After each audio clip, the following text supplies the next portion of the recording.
meron po kaming very productive na exercise kanina, no? So the NBI cleared na hindi mga suspects ang mga ito, kundi mga potential witnesses. At magkakaroon kami ng susunod na proseso para maglatag kami ng ebidensya laban doon sa mga pinangalanan nila sa kanilang affidavit. When you say may panibagong proseso, babalik ko pa rin ito? Babalik kami dito para sa mga dokumento, mga ibang ebidensya. Paano po yung mga naging tanungan po kanina, attorney? Well, ang sabi kasi sa subpoena, they just want to establish the identity ng mga 18. So, sabi ko, okay lang kami sa identity. So, pinakita namin yung kanilang serial number, government-issued identification cards, etc. And then, sabi ko, pumayag kami na magtanong pa sila. Kaya inisa-isa nilang tinanong kanina. No? Inisa-isa silang tinanong kanina at okay naman. Sabi ko nga, very productive po yung araw na ito para sa hinahangad natin na magkaroon ng hustisya doon sa mga ninakaw sa kaban ng bayan. Attorney, initially po, ang gusto daw po ng NBI ay gusto po ng one-on-one interview sa 8 Marines. Pero ano po yung naging katapusan po nito? Oo, pinayagan ko. Kahit walang authority ang NBI na i-one-on-one sila, dahil kailangan ng abogado sana ang bawat isa, pero pinayagan po namin sila. Eh wala naman kaming itatago na lihim or ano, no? So, kaya nga sila nag-affidavit, handa po silang panindigan yung kanilang sinasabi. Sir, pa-clarify naman ang sinasabi mo na pinapatawag din sila ng ombudsman sa subpoena o invitation. Kailan? Na, merong letter ang ombudsman sa akin na gusto rin nilang tingnan itong affidavit. Walang petsa, no? Walang petsa na binigay. Sir, gustong tingnan yung affidavit, pero paano ba? Ini-invite din nila na pumunta doon yung 18? Maaring ganon, no? Pero pupunta ba kayo? Oo naman.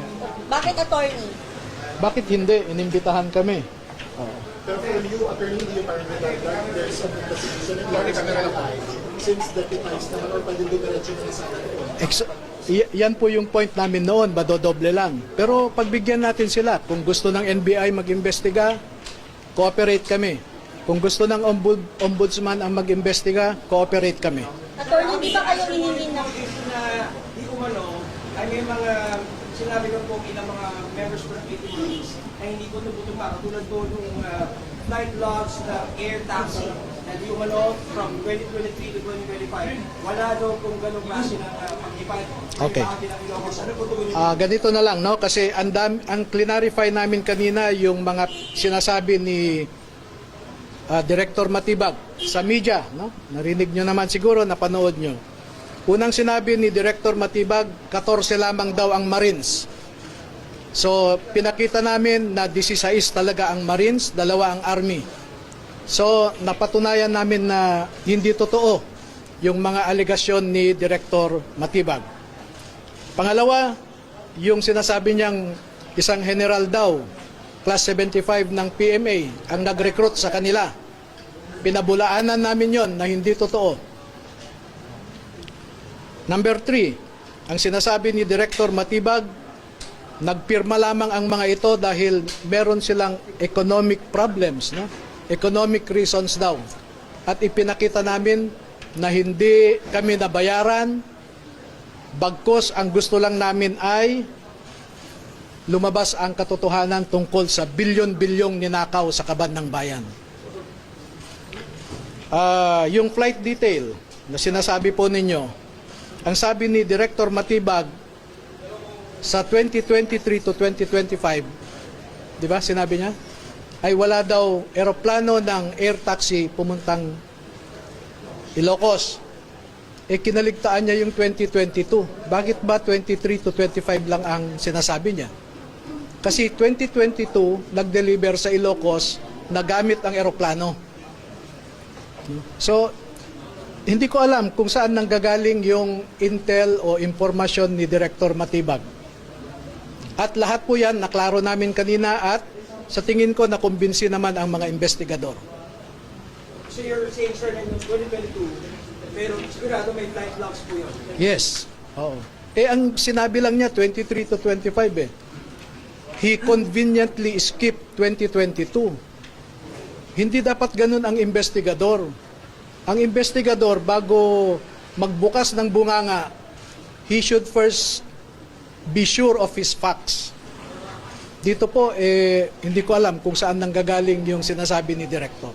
Kanina po kinustyon ni Topacio yung leadership ni Matibag Kusenia. Do you share the same sentiment? Hindi ko po narinig yung sinabi ni Topacio so hindi ako makapag-comment. Kamoting kahoy daw yung minsan yung mga liderato ng NBI. What's your comment po?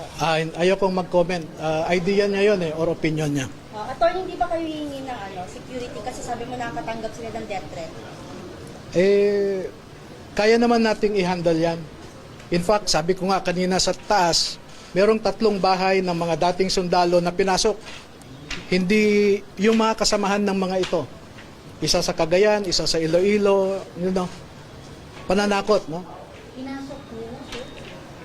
3 sa 18 ex-marines yung pinasok ng bahay. Hindi kasama sa 18. Kasamahan nila dati kay Saldico na trabahante, pinasok ang bahay ng 3, no? Pananakot. Pero attorney, hindi naman inutusan kayo ni Zaldico. Hindi. Hindi ko man kilala yan. Gusto ko nga makulong siya dahil sa pagnanakaw niya Sir, para malinaw lang, willing kayong mag-submit ng independent affidavits isa-isa sa ombudsman, sir?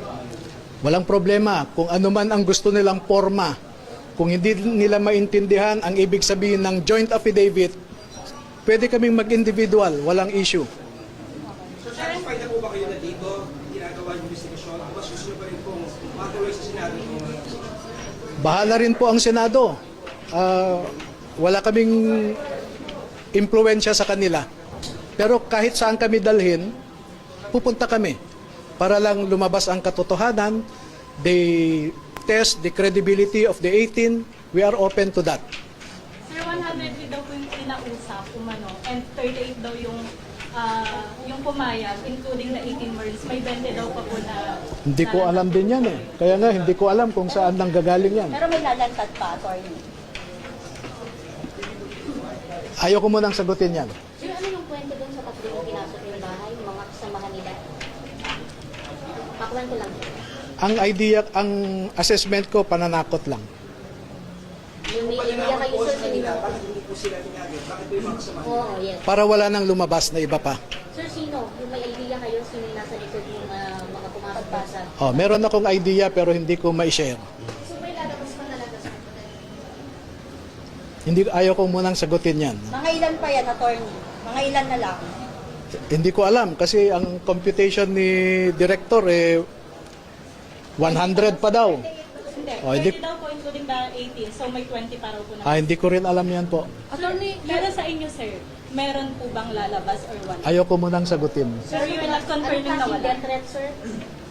Yung natatanggap nila? Anong klaseng death Kasi threat? sir, di ba yung 3 pinasok Hindi, na... nasabi naman na namin yung text messages Anong sabi, sir, sa text messages? Mag-ingat kayo kasi kung hindi nyo mapataob itong gobyerno, meron din kayong kalalagyan. Yung mga ganun.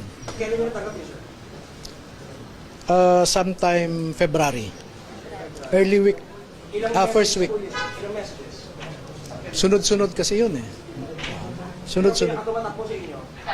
Ayun, yung galing pa yun sa active na military officer. Directly pinasa po sa inyo o pinasa lang po Sa kanila. Hindi, sa kanila, lahat. Sir, lahat sila nakatanggap ng text message. May 2 nakatanggap, kaya pinabasa sa kasamahan nila. Before press con, sir? Yes. So alam, sir, na lilitaw. O yun yung nag-trigger sa inyo para lumabas. Paano ba, sir? Hindi naman. Hindi kami affected sa threats. Okay po. Totoo po ba sa 18, wala dyan, hindi daw naging tao ni Saldico? Klinaro na namin yun. Hindi namin alam kung saan nanggaling yung sinasabi ni Director. Pero naipakita namin ang pruweba na 16 ang Marines, 2 ang Army. May driver po. Yung driver na sinasabi daw. Naku, si Director ang tanungin nyo dun kasi hindi tama yung sinasabi niya. Attorney, kailan po kayo babalik at ano po yung inyong pake na ma-accomplish nyo yung pagbalik nyo sa NBI? Next week, babalik kami para dala na namin yung mga ibang ebidensya. Kasi yung subpoena nga, Iba nakalagay lang doon to verify the identity. Hindi naman nila sinabing dalhin nyo ang mga ebidensya nyo. So next week po yun, next week. Anong date, sir? Anong date? Ah, Sir, lahat kayo oh, lahat. Parang 19 niya, hindi ko makuan. Bibigyan daw nila ako ng sulat. Basta next week, no? Ha? Statement from one of your clients, so kamusta kanina yung Okay. Satisfied kami sa nangyari kanina. sir, pwede one of your clients, isa sa kanila, okay lang? Pwede.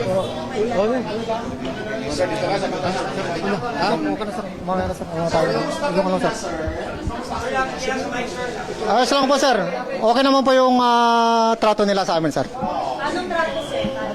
Yung makataong sir, mababait po sila. At